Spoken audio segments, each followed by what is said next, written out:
Hello everyone and welcome to episode 12 of Big Cat Conversations.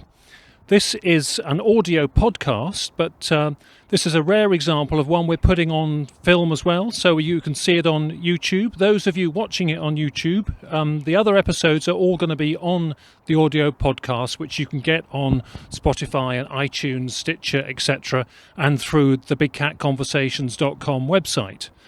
We're here at part of Bristol Zoo. This is an outpost of Bristol Zoo near Cribbs Causeway Junction on the M5 motorway. You may be able to hear the motorway humming behind us. And it's called Bear Wood at the Wild Place project. It's about 6 miles west of Clifton, which is the main base of Bristol Zoo, for those of you who know that zoo. And this is a special place early on in its structure and created for former native British mammals. So in front of me is a Wolverine Enclosure where there are male and female wolverine. Behind us are the Lynx, which is our main focus of discussion today. In fact, right behind us in the centre of the picture is a male's den, and he's in there, and we've actually sort of zoomed the camera in and seen his head sort of nodding around. He may appear during this session, so we might catch him on the camera. And there's a female going around the perimeter path as well. And this is a sort of oak mixed woodland, much like Lynx would live in if they were reintroduced in Britain in the foreseeable future. Also around the corner are brown bears and wolves, and there is a plan to actually merge the wolves with the bears and let them sort of coexist like they would do in Romania, where they still exist in Europe at the moment. So that's all part of what you can see if you visit this part of Bristol Zoo at Bear Wood. Our guest for today is a rewilding expert, author of books, organiser of many conferences, somebody who influences the whole rewilding scene, behind the scenes. Peter Taylor, and we're very grateful for Peter coming on. Peter, thanks for joining us. Welcome. It's a pleasure to be here. Yeah. Great. Especially to see the link. Lovely, thank you. We're going to be talking about rewilding, what does it mean, and reintroducing the Lynx, what would that mean if we did it for real in Britain in the near future. Even though we don't have an agenda on this podcast, it's here to discuss the ideas. I think Peter is a firm advocate of reintroducing the Lynx with certain conditions, and we'll hear about that. But we're also going to have that discussion in the context of big cats being around already, so some people might call that spontaneous rewilding, some rewilding that's happened by human accident as a random event through past irresponsible events which have let the cats out. Before we get on to rewilding and reintroducing the Lynx, we're just going to hear Peter's own experiences of big cat encounters. So Peter, could you take us back a few years to when you sort of had a visit from the police, I think it was, for your first time, wasn't it? Indeed. 20 years ago, my family, we used to camp near rivers and near woodlands in West Wales, get all the kids together. And one camp was particularly wet and the river was very strong and noisy. In the morning, we had a visit from the police, who was, "Have you got dogs?" I said, "No, we don't have any dogs." I said, "Oh," they said, "in the next field, 7 sheep have just been killed, like overnight." Well, we didn't hear anything. And normally dogs are pretty noisy. So I went with the coppers, and 6 sheep had been killed and dragged and stashed under the riverbank. And one was still in the field, and it had one leg completely stripped. So I look at the leg, and when a big cat eats, it rolls the skin back, and then they've got sandpaper strong tongs, and they strip the flesh, so it's just bare bones. So I looked at this and I thought, right, this is not a dog, right? And I said to the copper, there isn't a dog alive that could actually drag a sheep 100 meters, right? And he said, "Yeah, we know. We call them black Pumas." So I had a look. I had a look at the 6 that had been stashed, all very neatly killed, except one which had been gashed, even so deeply that the intestines were coming out. Well, a dog's claw can't do that. Only a real strike from a cat can do that. All of them had been neatly killed with a bite to the windpipe. And you could measure the canine difference. Well, I didn't know there would be a difference, but there was 4.5 centimeters and then 3.5 centimeters. So it's a mother. And the young stay with the mother, panthers, leopards, for about 18 months. Same with pumas, I believe. So it's like, oh, right, that's why 7, right? They're practicing. So I had a chat with the police, and he said, yeah, my boss once took a shot at we don't do that anymore. Said the last thing we want is a wounded panther, and we don't think they're a threat to the public. Now I might kind of have a few words to say about that, but anyway, at some point I rang his boss, an inspector in Llanelli, and I actually got him on his mobile. He said, "Oh, we're out at the moment, armed response unit." He said, "But you know, we're not aiming to kill these animals, and we show, you know, we respond, people have had their dog killed or whatever." So in terms of the animal's existence in Britain, many conversations with the police, particularly. We've got the female lynx prowling directly below us. A marvelous place to see. It's just incredible. Anyway. Yeah, the camera angle can't pick that up, I don't think, but she's cautiously walking past. Yeah. Now, in somewhere like California, you've only got to go a few kilometers north of San Francisco, and you see big signs in the woods.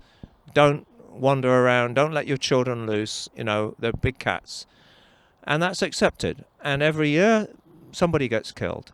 So it's real. And I would dispute that, Peter. Not every year. No, maybe not every year. But it can happen. My next experience was in the Forest of Dean. Again, camping, family camp. And I was half asleep late at night, and my partner heard it as well. But I woke up and I thought, what was that? As if I was dreaming. And it sounded like a leopard's cough. I've spent time in Africa. They've been around our site, pinching our food. I do know what a leopard's cough's like, and I thought, I'm dreaming. But she confirmed it as well. She'd heard it. Now, strangely, I completely forgot until the next evening, and it's getting dark, and where's all the children? Where are the kids? And they're in the woods. Maybe not such a good idea. And at that moment, the most horrific screaming. So my brothers and I, we run to find our oldest boy, who was about 10, 12, hanging from this fence. They'd gone over a barbed wire fence to explore some old mine workings, and they had torches. And my boy had seen a big cat with big green eyes really close, and he got all the other kids together, and then they all tried to move too quickly. He got stuck on the fence. He was terrified that the panther would eat his sister, and they were really traumatized by it. And I just feel, and also confirmed much later by the Forestry Commission, who were doing a infrared survey of the deer. And he actually went on TV. I remember the BBC interview saying, "Oh yes, we have panthers in the woods. We've seen them on the videos." And I thought, wow, it's news at last. But what happened? You know, that wasn't recorded. That wasn't sort of actually captured on film to repeat. It was just the thermal cameras at night when they were doing the deer census. It was every 3 years they would do it, and two of those censuses in succession caught big cats on those thermal cameras. But well, I personally think there should be notices up warning people to just say, big cats, be careful. You know, that's part of being in the wild. And I'm personally, even though I think there is a risk, it's worth taking. And we can talk about why, why it's worth taking. But that's my own personal encounters, and I'm absolutely convinced, as a scientist, that they are they are out there, and people who dismiss that out of hand are not looking at the evidence. And you've had personal friends several times relay reports to you? Yeah, I'm quite miffed in a way because I've never had a direct encounter. I would love it. But friends have. And I would say half a dozen, and one or two have direct field experience of big cats. So they're not going to be fooled. Yes. And people don't get fooled by pussycats, when they go, that was awesome. Yeah. I was terrified. And Yeah. No, you don't get scared by a pussycat in the woods, Yeah. So these animals are impressive, and they are elusive. But I'm absolutely convinced that they're there, and one day maybe I'll be lucky. Yeah. Okay. Thank you. Well, that set the scene, and we'll now talk about rewilding, what on earth it means. And of course, when you read stuff about rewilding, often you get bored with paragraph after paragraph delving into the definition. So we better be quick and say what it is for sort of in a simple sort of minute or so. But I mean, can we just mention your books? I mean, amongst things, conferences and speeches you've done and whatever. There's 2 books here. Yeah, Beyond Conservation with a nice Lynx on the cover. That was really a review of everything that was happening up until 2005, over 10, 20 years almost, especially in Scotland, of all of those initiatives which were beyond the conservation paradigm. And there were many, and they had many different flavours. And so then we were also looking at where we could go with this. So that's about how people manage land for nature and wildlife. But particularly in the more innovative sense, breaking the mould. Yeah, for sure. Being more creative. Conservation has a kind of, let's protect, it's conserve, and it's part of the whole development paradigm. You destroy, and then you conserve what you've got left.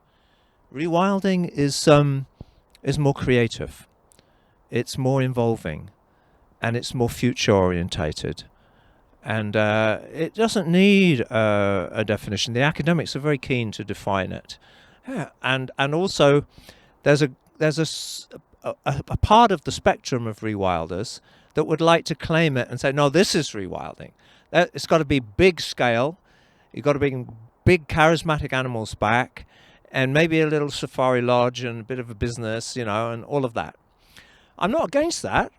It's just that it's not the whole story of rewilding. And this other book, which is 2011, I mean, it's thick. It's 400 pages, and it has about 12 initiatives in Britain, which are all different forms of getting the land, different forms of land ownership, different forms of cooperation. You can rewild a local river. You can rewild your garden. The scale is not the important thing. The important thing is the experience. The important thing is to be creative. It reconnects to nature. There's something new happening. And that's why it's such a buzzword. That's why it's capturing the young. But Peter, it does mean less constraints on nature, less of our agenda, less targets, less sort of closely manicured nature. This is a wilder ecosystem in the full sense, and people being able to experience that. So for wildlife benefit and people's benefit. Yeah, absolutely. And unfortunately, I mean, it's not everywhere, but conservationists sometimes put up the most resistance because they are managers. They like to micromanage. And sometimes you go into a nature reserve and you see evidence that people are managing it. It's almost like they have to show you. And I don't like over-interpretation. And there has to be a certain risk involved in nature. When you're a kid and you're exploring a wood for the first time and you're like 6 years old, it can be risky. And so that's part of it, the frisson of risk. So when you're even a grown-up and you're in a forest and you know that there's big stuff in there which can give you a hard time, you're more humble. You're not the top creature in there. And it's a different experience, and it doesn't have to be just tigers in India, for example. You have to be very careful around some animals here, deer, for example. Yes. Red deer. And so even a muntjac buck can be feisty, actually. Yeah. Peter, you would excuse some micromanagement sometimes in nature reserves for a butterfly species or something that's particularly rare and precious, would you? I mean, the management level depends on the scale. If you've got a big enough area, you can let things happen. You can let the river find its own course. You can let a wildfire happen, a wind throw, all of those things, all of those natural processes. And if it's really big enough, you can have predators along with the herbivores. By the time you get to most of our nature reserves, which are really quite small, then yes, there's management. And even with the big areas, if they're successful, the big animals are going to breed, they're going to wander. You get a really harsh winter, they'll want to migrate a little bit. Then it's like, you're going to have management. And so it's not about no management. That's kind of not realistic. But as little as possible, and with as little human imprint as possible in some areas, so that you just get that feeling of the wild. And what we're talking about here for rewilding, for me, it has to be something inside us humans that gets rewilded, whatever we're doing. Because without a shift in consciousness... That's the male emerging, That's is it? the male, yeah. Yeah, he's more spotty than the female. Yeah. So he's just woken up and come out, has he? Anyway, we've got him on camera, I think. Lovely. So, yeah, I mean, it's amazing, really, because you don't see these. I've been in these animals' territory many times, and you don't see them. And one student of mine saw one. I was really quite miffed. Yeah, but we are at a zoo, Peter. Come on. Yeah. So I mean, it's great. Even though it's a zoo, it's really nice to see an animal like that with its own little den and everything. Yeah. Okay. So this isn't the wildest place, obviously, but it's kind of moving people towards that. Hey, these animals could come back here. We could bring them back. And places they can visit. I mean, in terms of recommending places that sort of have a essence of rewilding, Ennerdale in the Lake District is a great place, isn't it? It's a great place, particularly for... our producer Owen is pointing to something. I guess. Oh yeah, he's right. He's directly there behind the tree. Yeah, lovely. Yeah, I like Ennerdale very much because they rewilded the river. And it was not such a difficult job because there was really only one farmer and he was on board, right, in the whole valley. And so it's like they get very precious about their fields. And some of these fields have been there hundreds of years, if not longer. And the idea that you're going to let the river destroy your field, it's ancestral. So this was quite a step forward. But a group of us, and you were there, we were watching that river as it was changing because there'd been a big storm. And it imparted something. It's like, this is nature taking its own course, right? Instead of being hemmed in by the walls and so on. And interestingly, in that catchment, they do not have flash floods. Go over the hill, and they had serious flooding trouble, largely because the rivers are canalized and there's no forest to absorb the water and so on. So rewilding can be, in some sense, restoring a bit of resilience to an ecosystem. Nature's own engineering, which is for free. Ennerdale is worth a visit because they're restructuring the forests. There are a lot of plantations. They're reducing the grazing on the hills, so you've got new growth of dwarf willows and juniper. So the plants are coming back, and we haven't quite managed to persuade them to go for the beaver yet, but it was close. And they've even got cattle in the woods. That was a big step. Put cattle in the woods. Cattle in the woods, said the farmer.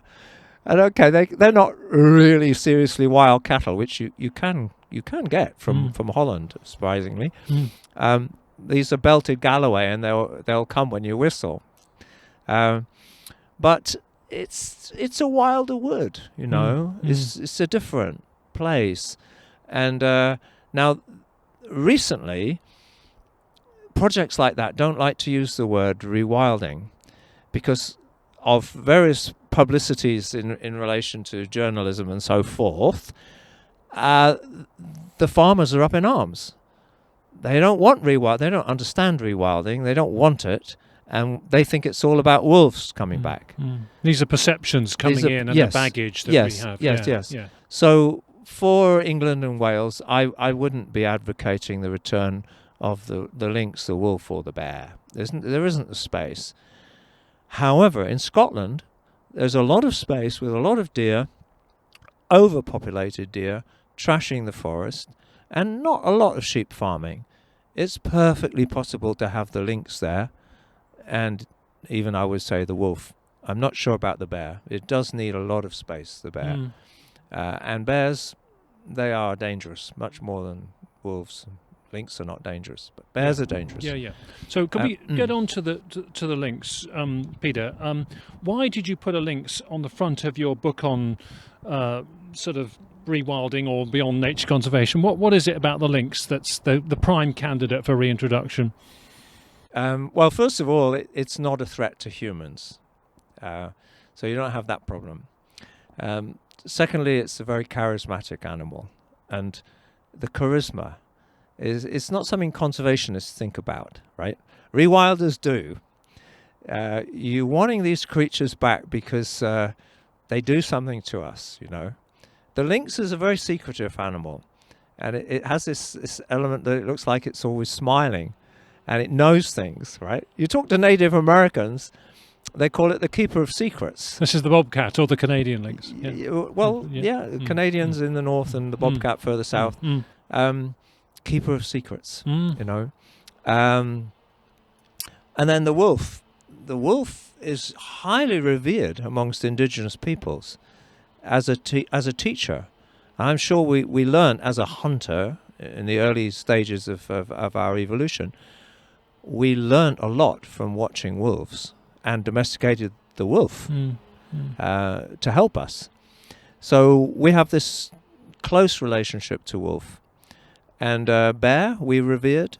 Bear was, in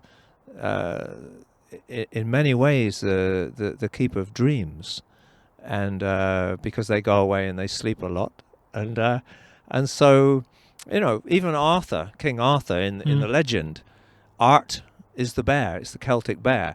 So he was the bear king from a bear clan when we were clannish people, you know, the Celts. So that kind of reverence for nature and the fact that you can learn something from it, I think that's an essence. It's a part of rewilding. Yeah. I have friends on the continent who are bringing back bison, for example, the wild horse. Yes. And of course the wolves and the bears, not so much the bears, the wolves are definitely moving. They're on the move. Yes, they're in Holland now, Belgium, Denmark, France. And being monitored, and the impact on the red fox. Yes, around them. You know where they are is interesting. And that's being observed. Well, that might be one day an argument for the Welsh farmers to hear. You have less foxes if you have lynx, and lynx. They don't really bother sheep very much. They like to stay in the forest. So if you've got enough forest, they're not going to wander too much. So in 50 years' time, Peter, if you had your wish, what would you like to happen about lynx reintroduction in Britain? What would you like to have been the outcome of it happening, perhaps? I'd like there to be an official release program.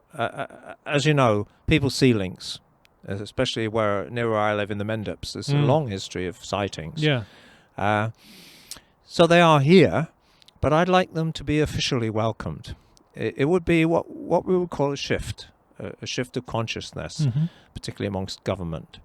And I would like that to start in Scotland, so we get the experience of it where it can't be too controversial, rather than somewhere like the Kielder Forest, which is a good candidate, but it's surrounded by sheep farmers.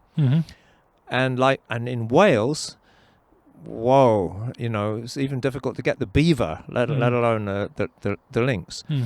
But in 50 years' time, I'd like to see core areas in one Welsh National Park, Snowdonia, one English National Park, either the Lake District or North Pennines, and in Scotland. Core areas where the principles of rewilding are to let nature do its thing. So no economic use. And that there are areas in Snowdonia that you could do that with. Maybe about a third of Snowdonia. We're not talking about the whole of Wales, upland Wales, as the Welsh farmers are worried about. So, but there would be, you say no economic use, but you're not advocating no livelihoods. There would be livelihoods for people. There would be associated with this. Well, it's all of the major European national parks have core areas, and of course people come for that. And then there's accommodation, there's school parties, there's education, there's a whole wilderness experiences. And in fact, in Wales, the sheep farming community is a relatively small part of the economy. The tourist economy is much bigger. Yes. And so it's a question of cultures, shifting cultures. But Peter, you have to be careful how you do this, because I remember on TV a program showing how about bringing the brown bear back into parts of the Pyrenees, which has been very controversial. And this apiarist, this beekeeper guy with his community, was interviewed, and the bears had trashed his hives. He'd lost all the money from that. He had had no introduction and welcoming to the reintroduction program, no training, and he had no compensation for those impacts. Now, that is not the right way to go about things, is it? To leave people stranded and uncompensated for impacts from these animals. Yeah, I think one of the principles of rewilding is, particularly in terms of initiatives that begin, it needs to come from the grassroots upwards. There are rewilding schemes which start from the top down. People look and go, oh, that's a nice area. They've no contact with the local community, and they'll come up with a plan and a consultation and all of that. But the best rewilding, and that's certainly here documented, starts with local people, local champions, people who know each other. And they start to look at, well, maybe we could buy that mountain or that valley. And that's when people are taking responsibility and setting the pace and having no targets and definitions and so forth. So again, and also those schemes, they involve kids collecting seeds, creating a tree nursery, going out there and planting trees. So there's a social movement involved in rewilding, which is not readily quantified. And all of that is actually, yes, economic. It's jobs. It's a big shift. Yes. So I'd like, in 50 years' time, I'd like to see one such area in Wales, one such area in England, one such area in Scotland. So, Peter, rewilding happening for real and reintroduction programs, very important that you do it softly, slowly, take communities and all kinds of stakeholders with you. Nobody left out, nobody disadvantaged. Absolutely. Yeah, absolutely. Yeah. Okay. And ideally, coming from the local community. That's real rewilding. People who belong and have a feeling for their area and what it can be. Okay. And then they start talking to other people and the process starts. Yes. It's a process. Yeah, their ambitions, their potential, what they see as the... And what happens then is that you might, for example, a conservationist or a forester might say, all right, we'll take the aliens out, the big giant Douglas firs, right? And we'll have the oak back. Then the local people say, well, we like them. And so it's like, oh, well, maybe we won't take them out. I mean, they'll be gone in 200 or 300 years. Yeah. So that's what happened in Ennerdale. Yes. Yes. Or we'll park that decision. We could do it 20, 30 years' time if people want to. We don't have to do it now. Yeah. Because some people don't want to. The purists and the definers and so forth. They're not part of rewilding. Okay. No, we mustn't be too hard on our friends, Peter. Yeah. Okay, so we better get on to the context of big cats being here for real.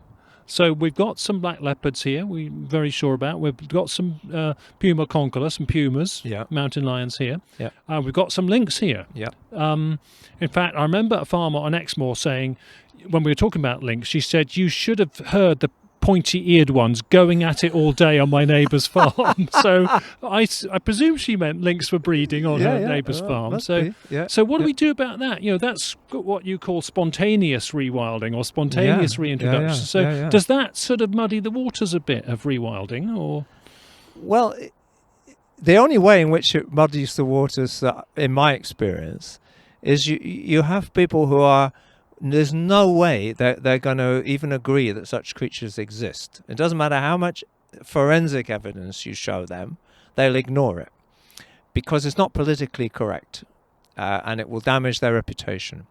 And we had to think about that within the conservation community, which I used to belong to, I still do, about reputation. I mean, it's like UFO territory, and then you have people writing that maybe they're an interdimensional phenomena. Well, no. How did the sheep get stuck up in the tree? That's a leopard, right? Yeah. So what are the challenges? Well, the challenges are, if it's officially recognized, then some people are going to want to hunt them down because they're alien. 90% of our countryside is alien. 90% of the food chain is alien, right? So I don't have a problem with leopards being here and eating the muntjac. And they're doing what lynx do anyway, aren't they? Yeah, absolutely. And in my experience, both the police force and even the farmers have accepted them. So, they have a role to play. And the people who have encountered them are transfixed. They're different people, actually. So there is that element to it as well. Having said that, Peter, I mean, I have met some people, and I'd like them to come on the show one day, but they are a little bit reluctant. I met a few people who have been traumatised.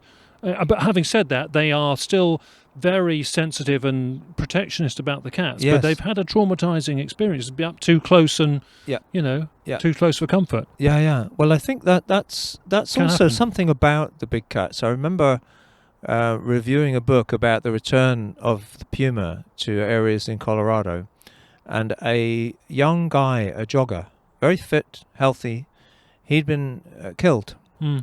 And his parents at the funeral said he would have regarded this as a holy death.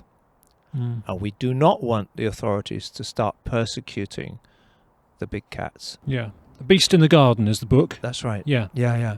Very interesting book, yeah. So, isn't it common that people say, "Oh, I don't want them hunted down. I think they should be here." But it's back to your point about risk as well, isn't it? Yeah. The proportionality of risk, the types of risk.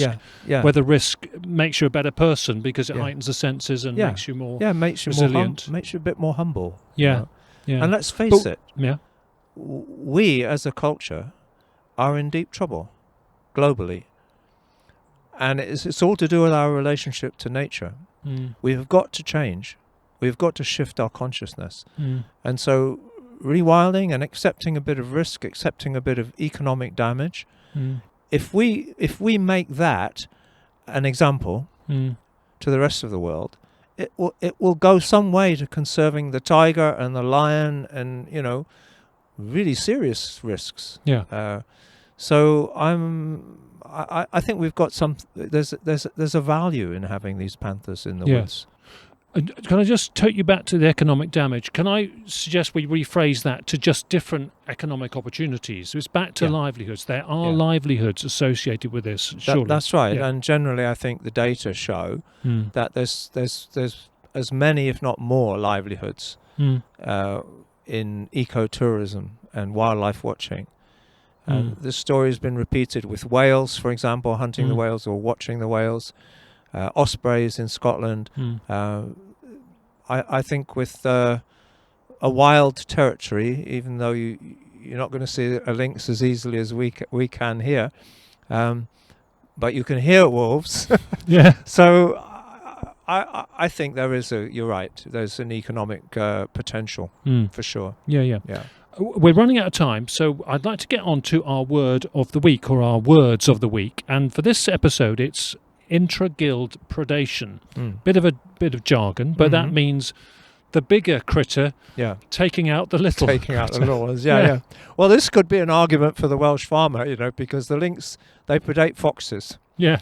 But it's a bit like, would the lynx, if we reintroduced it and had more of them, would it kill our domestic cats? Or I mean, the lynx, when the lynx died out in Britain, it's reckoned that the European wildcat, the Scottish wildcat as we call it now, spread its distribution because it wasn't suppressed. So does a bigger one suppress a smaller one? Apparently they do. Yes.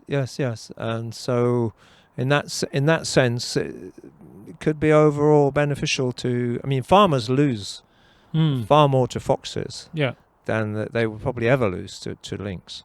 But would reintroduced lynx have to watch the black leopards and pumas that are here already, or would they just I were have to there, avoid? my word. Not that they would see them coming. One ambush predator against another. But I think this dynamic, especially in our countryside, we wouldn't know how it would play out. But it's going to be there's going to be some kind of dynamic going on, because you're right. The bigger the predator, the more suppression that goes on of others. It's like the wolf suppresses the coyote. And there are all kinds of knock-on effects from that. Yes. Some of that's called trophic regulation, isn't it? The way that a fox will avoid a coyote, and coyote will avoid the wolf. So they have different sort of distribution and eating habits in America where that happens. Well, it would be a nice problem to have, intra-guild. Yes. Yeah. Sure. Peter, anything finally you want to say, because we are running out of time? I mean, quickly, what do you think about big cats in Britain being here already in a minute? Well, for me, it's very special. It's like, wow, how did this all happen? And it's a funny one, because nobody ever sees spotted leopards, right? They're always black, and the puma was sandy coloured. So if it was imagination, somebody would be seeing tigers or spotted leopards or even lions, right? But no, that doesn't happen. And the dogs react and the horses react, so they're seeing them too. Where in the world would that happen naturally? And you're going to sort of Guatemala or wherever where you've got the jaguar, the black jaguar, and the puma, and so I don't know. I feel more at home with the kind of indigenous feeling, when these animals are around, and it's I'm excited by them being here, and the opportunity that we might embrace them as a bit of a risk. Great. Thank you so much, Peter. We're going to have to close it because we're going to be thrown out of here in a minute because the zoo's about to close and it's getting dark anyway. I'm sorry if we picked up a chainsaw in the background, but we are in the British countryside, and I would recommend thoroughly, and we were biased because we're here today and they've been very good to host us, but we'd recommend this part of Bristol Zoo, the Wild Place Project. It's a step forward from the bars and the cages, isn't it? Yes, really, Yeah, so I'm sure the animals would like to be able to hunt something, but they're very well fed, I'm sure. Great. Thank you, Peter, for joining us on Big Cat Conversations. A pleasure, Rick. Thank you. Okay, and just to say, for next episode, we will be hearing from a case in Lincolnshire where we have two guests, and there's been feral domestic cats being predated there by what seems to be a puma. We'll be hearing from two local guests in Lincolnshire for our next episode. So hope you can join us then. Thanks for watching and thanks for listening, everybody. All the best for now.